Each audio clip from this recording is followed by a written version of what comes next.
এই ফলটিকে বলা হয় পাকা পেঁপে। এই ফলটিকে পেয়ারা বলা হয়।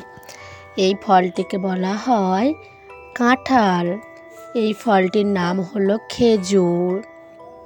এই ফলটিকে বলা হয় জাম, কালো জাম।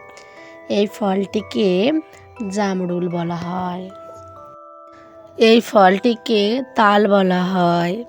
এই ফলটিকে বেল বলা হয়। এই ফলটির নাম পানি ফল।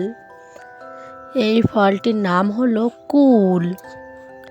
এই ফলটিকে বলা হয় গাব। এই ফলটির নাম হলো চালতা। এই ফলটিকে বলা হয় কামরাঙা। এই ফলটির নাম হলো ডুমুর।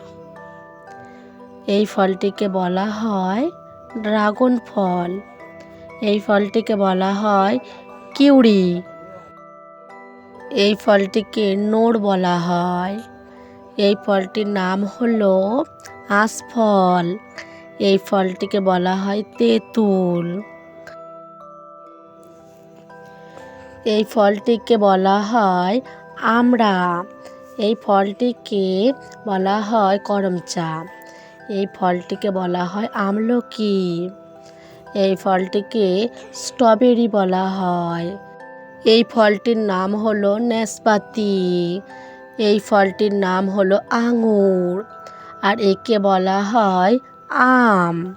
আর এই ফলটির নাম হলো কলা।